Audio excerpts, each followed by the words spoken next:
Well, hello, Facebook family, everyone that's out there. We're having another beautiful conversation here this afternoon, this morning, wherever you are.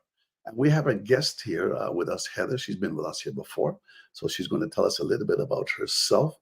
So we're here on Transforming Your Relationship. We're here every Friday at 5:30 p.m. Mountain Standard Time. So tune in, get your friend, your family, your husband, your wife. There's always a little bit of something here that you can pick up and learn and just bring your relationship maybe a little bit higher than it actually is right now. Maybe a little bit of more contentment, a little bit of more joy, a little bit more, a little bit of everything, basically, to help us to get to where we want to go. So Heather, give us a quick bio. Who's this Heather here that we have as our guest today? Who's Heather? Mhm. Heather is a relationship coach. I have a passion for women making their marriages amazing. We have so much more power than we realize we do on bringing out the best in our men and turning our grumpy husbands sometimes into angels. No, it's a wonderful career. I enjoy. It's just a passion. I have a real heart for marriages staying together. I have a heart for families staying together and not just staying together, but having peace and fun and joy in their home. Mhm. Too many couples are just surviving, and families are just surviving, and kids are learning things that will not serve them in their marriages in the future. So I just want to change generations by just come alongside women and helping them to make some changes that make their marriage great. It's an awesome calling. Love it. Yes, I can fully agree with you. The work that you do is so impactful to so many ladies, but it's not just impacting the wives; it's actually impacting their husbands, Yeah, and even those it is. that's not married, even those that surround them that they have for family or friends, and even Mhm. myself. Dealing with couples, I mean, I have so many amazing stories that we could actually share with just so many couples that they thought they weren't going to make it. There's a big wedge, a little bit of breach in the contract, so to speak. But Yep. after some conversation, and that's all it is. After some conversation, and Mhm. individuals, at the end of the day, is really learning to listen to one another and finding out what is the need of one another. Right? I said Yeah. this the other day that right now. So, what is it that you need as a wife from your husband? You might have five or six different needs, but even let's name at least three of the needs maybe, and let's try to focus on the one maybe for this week, and the same thing for the husband. So you end up being on the same page, right? And trying to be more emotionally connected than you were before. So Mhm. our topic is creating acts of intimacy. Creating Mhm. acts of intimacy. And before we start, we're going to start off with a scripture here that Heather's going to bring to us. Go ahead, Heather. Yes, yes. I have found with the work that I do with women, it all comes down to being based on the fact that in Galatians 5, chapter 5, verse 22, 23, says here during the Amplified version is, but the fruit of the Spirit, the Mhm. result of his presence within us, is love, unselfish concern for others, joy, inner peace, patience, not the ability to wait, but how we act when we're waiting, Mm. kindness, goodness, faithfulness, gentleness, and self control. So I love that when we choose these acts, as Benito was Mhm. saying, acts of intimacy, that's coming and we need it's coming from the fruit of the spirit, and we need the fruit of the spirit within us to bear and share the fruit of the spirit to be successful at this, to love each other the way God calls us to, using this tool, using the Holy Spirit in this way. Oh, beautiful. You mentioned about at the end about feeling you mentioned about feeling our cup also, not feeling our cup, sorry, self-control, sorry, Yeah, self-control. That is so powerful really because if we can practice that, the oh, Bible does talk about a man that knows how to control his spirit. It's actually better than a general that take it a city. So if we can only learn self-control in our relationship, how much different would we really show up at the yeah. end of the day, at the end of the week, whatever it is, right? So create an Hmm. acts of intimacy, and yeah, it's all about self-control and it's all about actually self-awareness. So Yeah. let's name off a few. This might be part one or part two, based on the conversation we've been having. So let's name off a few here. So which one you think is one that's pretty prominent that we should actually try to get a grip of, get a hold of? Yeah, yeah. The first one I like to begin with every client I work with, every woman I work with, Mm-hmm. is to fill your cup first. We Mm, go on a plane, and that's what they share with us at the first stop before we take off is draw those oxygen masks drop, put yours on first, then you can help someone else with theirs. But you have to do yours first, or you're not going to be useful to anybody. You're not going to be able to manage or help anybody else. So mm, I love that analogy and that look at it because we really do neglect, especially as women. I think men do too, but women neglect themselves and are giving in all the other areas because children mhm, need us, our husbands need us, our careers, our jobs need us. Um, Families need us. So we can't give if we don't have anything to give. But the pitcher's got to be full. The oxygen mask has to be on. And I mhm, find for so many years, I would put everybody else's on them. I'm not wearing one myself, put everybody else's on. And then I go back and I readjust them and I readjust them and I make sure they're tight and I make sure the oxygen's flowing properly. And you're working on their masks on a regular basis. And I wasn't putting one on for myself. So it's been the biggest game changer in my marriage is me filling up my cup first. And that always seemed selfish to me for so many years, but mhm, I don't believe that's the truth anymore. And mm. I was believing that lie for a long time and it wasn't serving me at all. And so what I discovered was I have to make myself happy. I'm in charge of my happy. It's not anybody Absolutely. else's job to make me happy. It's not my husband's. That's not on his just job description. It's not my kids. It's not anybody. It's my job to make me happy. And so what does that look like? What makes me happy? I had to create a list for myself and then purposely choose to pick some off every day and enjoy myself. Like what you said, it's not your husband's job description. No, it's not. And that's a lot of pressure on somebody to say, "Well, you're in charge of my happy. So what are we doing today? How are you going to do that? I need it." That's a horrible weight for someone else to have in the relationship. Well, it's the line that you've heard. So many of us have used it before. If mom is happy, then everybody's happy, right? Yeah, So yeah, I'm filling mama's cup, but what about who's filling my cup? that's right. You know what? You're right. It's not just women who need to fill their cups, and men do a lot of managing themselves too. God, Hmm. we all have to fill our own cup. We all have to fill it first so we can pour into other people's lives, pour into the loved ones that we have into their lives. And being And able to, yeah, go ahead. I was just going to say, when we're happy because we Mhm. filled our own cup, we get to share that happy with everybody else, and it's a desirable attribute to see in someone. You want to be around the person who's happy. That's attractive. You're drawn to them. And in Right. my marriage, if I'm happy, Mike wants to hang out with me more. He wants more time Mhm. with me because who doesn't want to be around happy Heather? That's awesome. And when Yeah, my cup is empty, super grumpy over here. That is no fun to okay. hang out with. Grumpy Heather's not Okay. fun to hang out with. So Nobody wants to hang out with Heather. no, there's no intimacy going to be happening with grumpy Heather. That's just not. There's no hand holding. There's no whispers in my ear. There's nothing. It just stays Mm. far away. Grumpy's not fun. As you're speaking, the thought that come to my mind. I spoke on this here and had some studies on it. Actually, is relationship boundaries, right? So Yeah, if I don't have any boundaries pertaining to my relationship, pertaining to myself, exactly, I'm making everybody else happy. yeah, I'm saying yes to Heather all the time, but I'm saying no to me all the time, right? And yeah, so when do I actually get to say yes to myself, so I can enjoy me, so I can be happy, like you said, right? It's not the wife job to make the husband happy. It's not. Matter of fact, that wasn't even in the vow when they spoke to one another at the altar. yeah. Exactly, exactly. We didn't promise that, but yet it can be expected in our Right. marriages if we're not thinking along Hmm. those lines, not So aware. So you mentioned about filling your cup first, and I wonder how many out there that's listening that you're filling everybody else's cup, and yours is just seems to be empty all the time. And then you wonder why, as you mentioned, you wonder why you're frustrated, you wonder why you're discouraged, you wonder why you're so tired, you wonder Oh, why you're so moody. Is it possible that you are filling somebody else's cup all the time? Is it possible you're filling your husband cup all the time and nothing is being mm-hmm, poured back into you, right? So there's mm-hmm. challenges that's there, but Heather works with women. By the way, her website is Heather Piechnik. Her last name is spelled as Piechnik .com. So you can reach Heather if you want. Those ladies that are listening out there, if you want to be in touch with her to help you be at a better place than where you are today. And for the couples that are out there or individuals, my website also is www.tlcbonitogrange.com.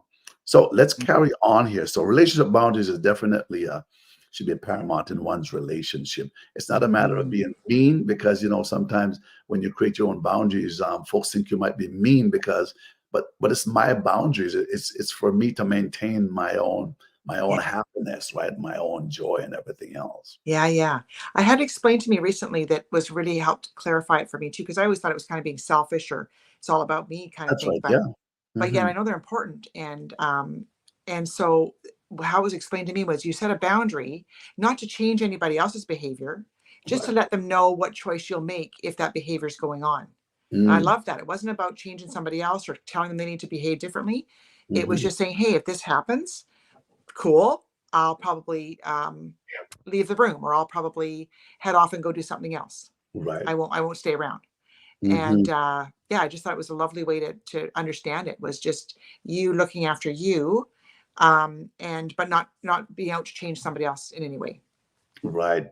I think in the past, with many of us, include myself too, we'd feel guilty if we're not filling somebody else's cup. Yeah. And it seems like we're more concerned about how they feel about us more than how I feel about myself. Yes. Yes. But Yes. and so if you can get that, if we that mindset has to be changed one way or the other. And it's not a matter of being, yeah, it's a matter of being selfish, for lack of better words. You're being selfish in the sense because you're finally looking after you first. Because if you don't look after you, then if you don't serve you first, then you're not able to help those that are out there also too, right? So Mm-mm. Mm-mm. fill your cup first. Yeah, I Fill your love cup first. Yeah. that. Super important. All right, and let's move on to the next one here. What would now, so we're talking about, folks, those are just coming about creating acts of intimacy. There's so many different ways. So we're just gonna name just a few. That's so important. Go ahead. Mm-hmm, mm-hmm. Yeah, just recapping on fill your cup. That's Okay. I mean, not, who my husband wants to hold my hand, or he wants to acknowledge me or thank me for different things when my cup is full. When I'm creating my own happy, that Hmm. again, it's a magnet for him. And Mm, I love that. I love that that gives me the love I want from him, because I am looking after me and filling my cup so I can pour into his life, pour into our kids' lives, pour into whoever God calls me to pour mm, into. And so that is it's attractive. And so it does create intimacy. I didn't connect those two dots for so many years, but right. now I have, and it's worked beautifully. But the You second know, one I love to help before you women with. move on there, we're still Oh, on that okay. a little bit. I want to move on, but these thoughts keep on coming, right? I know, right? Uh, I know of an individual that they thought they were filling their spouse's cup, but Yeah. that is not what the spouses wanted for their cup to be filled. And Hmm. until there was conversations uh, after that, then they recognized that I appreciate what you're doing, but you're filling you're trying to fill my cup the way that you want to fill it, not the way that I want to fill it, right? And that Hmm. that also ties in a little bit about not a little bit. That's actually synchronized and ties in with the love language, but that's another conversation. So, Absolutely. so Yeah. okay, You're, so let's move on to the next one. yeah, yeah, absolutely. The second act of intimacy, or how would I put it? Change you can make, place Hmm. to focus, is respecting him, respecting her, Hmm. respecting him. For men, respect is like oxygen. Well, you know better than I do, but you're the man in this conversation. Hmm. That's Absolutely. what I have just that's what I've heard, learned, discovered, and Hmm. that um, if the respect isn't there. And I thought I was a really respectful wife. Like I thought, oh, that's an easy one. I got this. But like I don't yell, I don't freak out, I don't call them names. Like I'm very respectful. Right. But then when I read a couple of books on it and got some training in this, it was like, ooh, maybe not. Maybe I've got some work to do here. Hmm. And something as simple as choosing a parking spot. If I'm taking over in the car, he's driving, but I'm steering Okay. because I'm saying, Okay. hey, there's a parking spot there. Take that one. That's the one we need. Okay. And then you can go that direction. I can go this direction. It'll be all good. Well, that's not a respectful, a respectful conversation.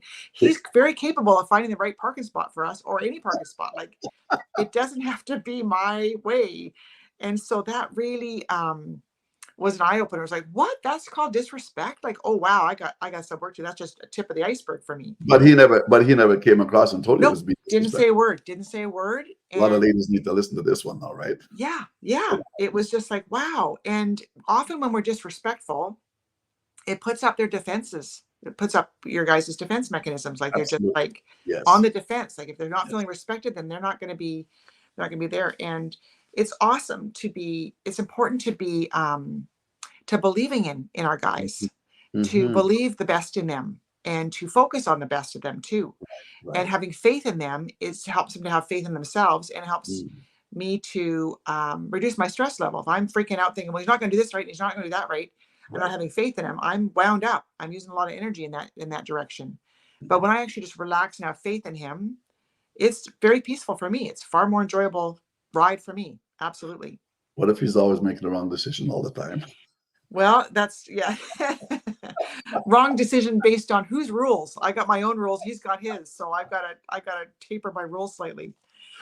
But when I respect my husband, I'm careful. But believe me, I do not win at this game every day. It it Mhm. it takes a lot, and I certainly can't do it on my own. But if I dismiss him, if I criticize him, Mhm. contradict him, Mhm. try and teach him something to be done my way, Right. um, Stay on your it, page. it, it it's all working against me. It's never going to get me what I want, and it's not respect.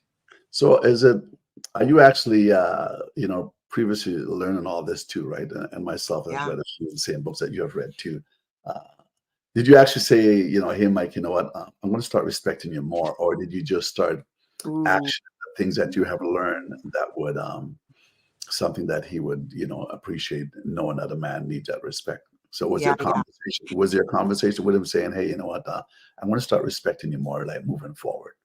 No, absolutely not. I was that was all. I follow I absolutely love Laura Doyle and her book, The Empowered Wife, Hmm. and she's got amazing tools in there. And Yes. I started following her ideas, and Hmm. quietly. I did not want any accountability around it. I was Hmm. fearful that my husband was going to be like, well, don't forget, you got to follow those rules. You got to make sure you're respecting me. Like I did not set myself up to be accountable to him at all. I just did it Okay. quietly, and it was powerful. And he, was surprised, didn't always trust it initially because it was like, wow, who's this woman? That's not who I married, or Okay. it's not how it's been going the last 26 years. I've been much better the last 4, so I'm pretty excited about that. But no, it was just on my own, quietly on my Okay. own, between God, just God and I doing it together. It was Mm. nothing to do with him, which was great. So how much was a challenge that for you to have that mind shift, if you please? How much of it was a challenge? Oh my gosh, it's still a challenge, Benito. They say it takes 1,000 times of practice to Okay. become a master at it, and I cannot say I'm even maybe at 100. I work at it every day, and some Hmm. days I get great wins, and some days I don't get such good wins, and Hmm. it costs me when I don't. I can see the intimacy fade away, or a wall go up between us in a second if I don't continue to choose these skills. Hmm. Um, the one big thing that I learned through about respect was when I am helpful and have suggestions for him, because I think I'm being a helpful wife, Of course. he hears that as criticism.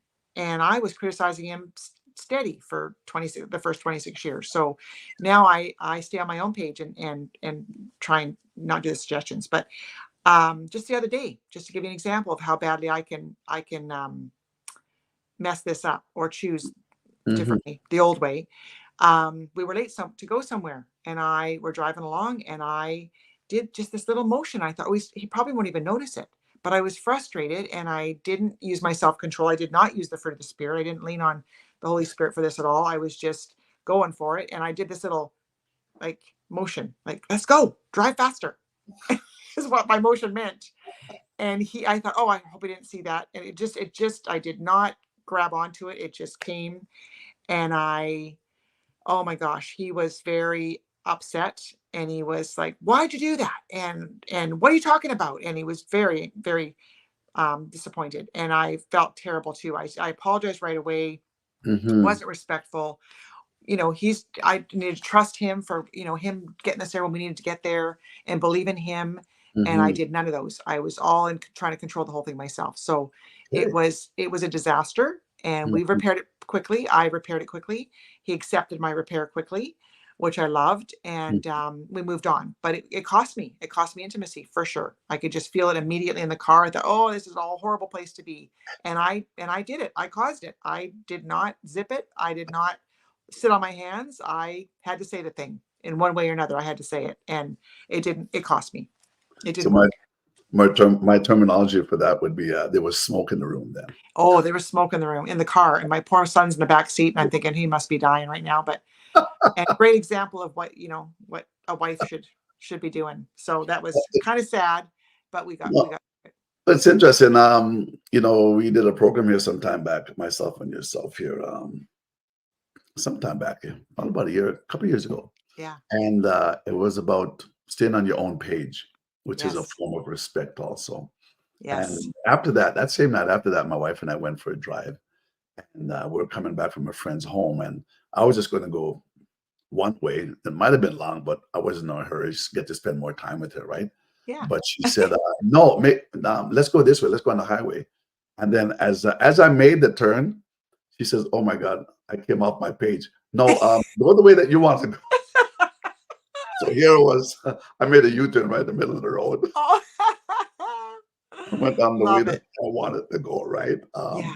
But so it's having that mindset too. And if you're not self-aware, it seems like maybe the woman's always in control. The woman's always telling the man what to do, and if the man's not aware, it seems like he's always telling the wife what to do and what not to do. And I've said this too in coaching individuals that just because a man is the head, there's nowhere it says in the Bible where he's a supervisor. There's No. nowhere it says where he's the boss, right? He's there as the head to guide or spiritually the home, and Hmm. everything else, be the priest in the home. But at the same time, he does require respect. So he said respect is as oxygen to a man. Yeah. So what is oxygen to a woman? Ooh. Life, Love, love, love. love, Love love, us. love, Love us. Unconditionally love us. And we conditional. don't Yeah. always earn it. We don't always deserve it necessarily, but when men Mhm. choose that anyways and just give it Right. to us graciously, oh my goodness, that is everything. I just fills my cup, well, fills my cup, fills my heart, Mm. and the respect flows from me faster and easier when I know he loves Okay. me no matter what. They Mhm. just play on each other and automatically come from it automatically comes from me when I know his love is there and Mhm. solid.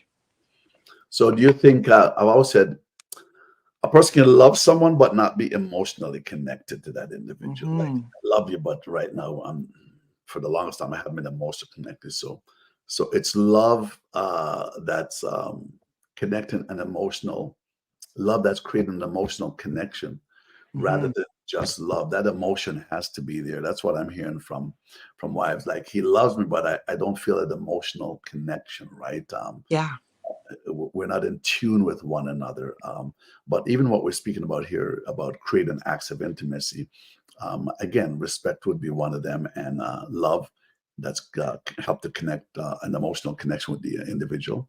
So that's Hmm. paramount for a wife. So, ladies, Yeah. yeah, if you're not getting love and if you're not emotionally connected, then there's lack of oxygen in the room. And in order, men, for us to help increase the oxygen in the room, then we need to show them love. And it's not just a word, gentlemen. It's a husband. It's also an action behind the word Yeah. that helps us to connect on another level. Absolutely. And but All right. it's also a choice. It's not just a feeling. If you're waiting to feel that love and express it to her or Mhm. feeling like respecting him Right. because he's earned it, you're in Mhm. trouble. It has to be, it's a choice. It's a choice you make, a decision um, that you're going to live intentionally that way to show that love, to show that respect. And you got to go with your head, not your heart. It's not going to, don't wait for the feeling to arise. You got to Right. choose to do that. But I've heard wives say too, it's hard for me to respect him when I don't Yeah. feel that love. It's Yeah. a challenge for me to respect him, right? And Yeah. it seemed like some says, well, I'm always giving but never receiving, right? So what does the person do in that in that kind of environment? Yeah, What? that's tough. Again, doing following the fruit of the spirit, you gotta just choose. But it's also some you can just grab onto, women to grab onto just one thing they respect about their husband. It Hmm. can be the littlest thing that happened 5 years Okay. ago. And we Okay. can grab onto that one thing and focus on there and Right. and Okay. then share with him. Um, use the word in a sentence, use the word in the conversation with your Hmm. husband, because when he hears the word respect, Hmm. again, it's his oxygen. It fills him up. It helps him Right. to breathe really, really deeply and love you deeply. And so I just recommend ladies just look for one little thing they respect. It doesn't have to be the whole picture. And That's there's right. lots of things, maybe the list is longer what they don't respect, Right. but focus Right. on what they do and Hmm. then grab onto that and express it to him. Hmm. Let him know, I really respected that you bring the paycheck home every week or every 2 weeks or whatever it is. I Right. respect your hard work for our family. Hmm. And there might be again lots of things you don't respect about him, but if you give him that, he'll Hmm. want he'll want more. He'll want to know what else you respect him for. Actually, I heard that in a love and respect book and a video series I did years ago. And the Hmm. challenge I heard on the radio, which I did with my husband, which was fascinating, was, and ladies, I suggest you do this, is to just tonight, just ask your husband, what are five, no, today I was thinking about you. Today I'm thinking about you today. I was thinking about some things that I really respect about you. Hmm. 99% of the time, they will ask you, well, what were they? What were Mm. they? They'll want to hear them. They'll matter. They want that oxygen. And Okay. so be ready. You got to have five, at least five ready for them. Don't just throw that out there with nothing to answer with. But Okay. it's a cool exercise to do with your guy to see how important that respect is to them. Mm. So there's a challenge for you. If you're ready for it, there's a challenge to take on of asking your hubby or stating to your husband, to your hubby, today I was thinking about the things I respect about you. It That's was good. nice, yeah, nice way Yeah. to thing to Yeah. focus on. And then he'll say, well, what were they? Maybe you could share those or whatever. It'd be fun to see what he does.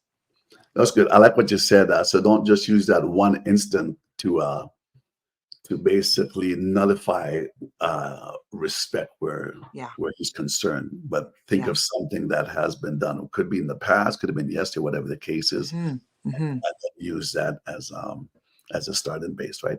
Well, that's Yeah. good. So we got about 2 minutes left. So there's going to be a part two, folks. Those that are out there on create acts of intimacy. So we talked about fill your cup first. If you can't fill your cup, if you haven't filled your cup first, then you're going to be short in trying to fill anybody else's cup. Also, we talked about respect. The next one we're going to talk about was giving up control, but we don't have time for that. But Which, action, Heather, what kind of action we're going to leave with them here that we talked about? oh yeah, this is cool. But and I, when we coach, we often give challenges at the end or ask our clients, what's the action you're going to take on this week to practice these new insights? Because you can have Mhm. insight, but it doesn't give you results. But when you add That's action to insight, that's when you get mhm. results in your marriage. And so our challenge to you today, or our mission, if you decide to take it, Right. is one of our tools. We have many tools we use and provide for our clients, but this is one of them, and that is, we all have in our marriages, we all have, especially our hubbies, a thing that would be like the baseline, um, wonderful thing that fills our cup. That's like, okay, if she would just go to out for dinner and for a walk afterwards, Mhm. that would sustain me. That would be enough to ride out the harder times or to Right. feel like that intimacy is there. That would build the intimacy for me. Mhm. So that's where, but our calling it is like just a dinner and a walk, do Mm. dinner and a stroll, dinner and a walk. So Right. I'm going to ask my husband. I haven't done this yet myself either, but I had a girlfriend ask her husband, Mhm. and she was very surprised to hear what his was. She thought she was already providing that dinner and a walk for him, Okay. and she was dead wrong. And so she found out it was something completely different. And Okay. now she's got the freedom to go, okay, I'm not going to waste my time and energy over here like I thought I was Right. Right. accomplishing. And now Right. I'm going to take him to the movies once a week, out in the Mm. movies and have a good time. And so I love that. I love discovering what dinner and a movie was for her husband, Okay. and finding out what hers is too. So I'm going to ask my husband tonight, um, what his dinner and a movie is, what represents that for him, so that Okay. I can make sure I'm working smarter, not harder, On the on my same page. marriage, not putting my Right. energy in a different direction where he's like, yeah, whatever, that's can take it or leave it. But Mhm. this act, this choice, that makes me want to be, that brings the intimacy into our marriage, into our relationship. That's just amazing, fantastic. I'm going to ask my wife the same question too. I have an idea what it is, but I just want to make sure. Okay, okay. Because I've known individuals that was trying to fill up the cup from for their husband, or what is it was something that they wanted to, as I mentioned earlier, right? Yeah, It wasn't his dinner and walk. We use that as a figure of speech for those that listen, dinner and walk. So it could be different for you, right? yeah, It could be going up for a movie, for a walk. It could be going for a bicycle ride. It could be anything else. So what yeah. is your dinner and walk? So I'll challenge you for that. So stay tuned here. Coming up for part two with Heather as my guest. I'm Bonitto Grange, a relationship and life coach. Heather's also a relationship coach. So God bless. We're tuning off, and we'll see you another day. Thanks for tuning.